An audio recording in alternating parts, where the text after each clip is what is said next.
2200 kilometre.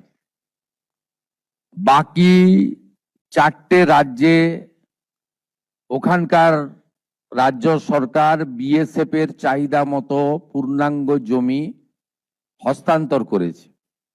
আমাদের এই রাজ্যে 2200 কিলোমিটারের মধ্যে 1600 কিলোমিটার ফেন্সিং রয়েছে।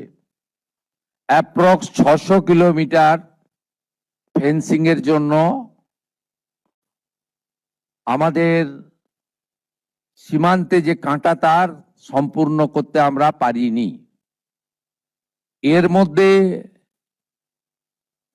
555 কিলোমিটার এমন এলাকা রয়েছে যেখানে রাজ্য সরকার চাইলে বিএসএফ কে জমি দিতে পারত, কিন্তু বিগত রাজ্য সরকার রাজনৈতিক কারণে, ভোট ব্যাংকের জন্য এবং তাদের যে হাই অ্যাপিজমেন্ট তুষ্টিকরণ তোষণের এজেন্ডা ছিল, সেই কারণে তারা হয়তো দেয়নি।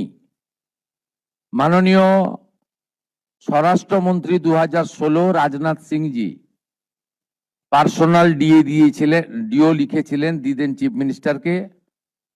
পরে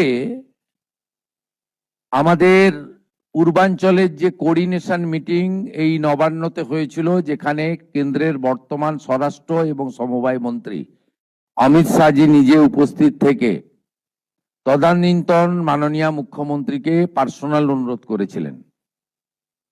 গোবিন্দ মোহনজি ভারত সরকারের স্বরাষ্ট্র সচিব, তিনি গত 1.5 বছরে শুধু চিঠি লেখা নয়, তদানীন্তন মুখ্য সচিব এবং আধিকারিকদের সঙ্গে অন্তত 5 থেকে 6টি মিটিং করেছেন, নিটফল শূন্য।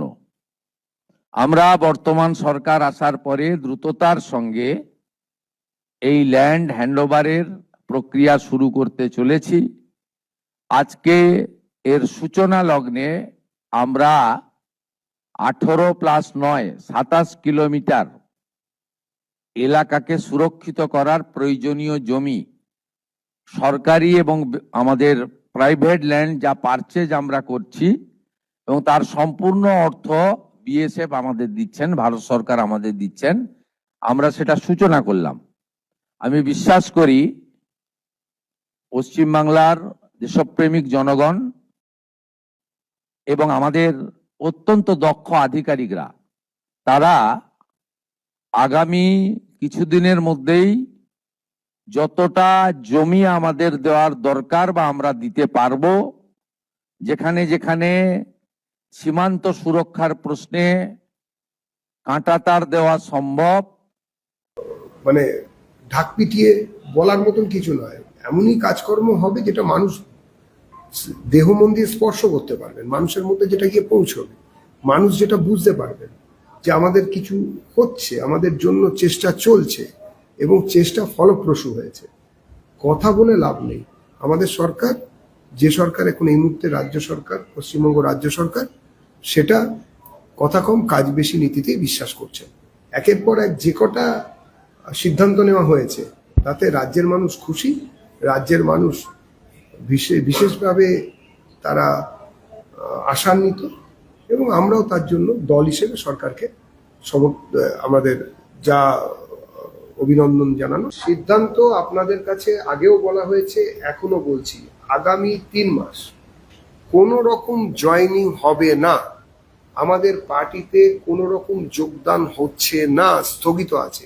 সবকটি ইউনিট, দলের প্রতিটি ইউনিট, ডিপার্টমেন্ট, সেল এবং মোর্চা, কোথাও জেলা তহ বা মন্ডল তহ কোথাও কোনো জয়েনিং হচ্ছে না। যদি কোনো জয়েনিং এর মধ্যে হয়ে থাকে বা হয়, তাহলে সেগুলো জয়েনিং নয়। আমাদের রাজ্য সভাপতি সম্মাননীয় শ্রমিক ভট্টাচার্য তিনি বলে দিয়েছেন যে এই ধরনের কোনো কিছুকে মান্যতা দেওয়া হবে না, পার্টি এগুলোকে এন্ডোর্স করে না। শ্রমিকবাবু আরও বলেছেন যে ভবিষ্যতে আরেকটি বিজ্ঞপ্তি তিনি জারি করবেন, তার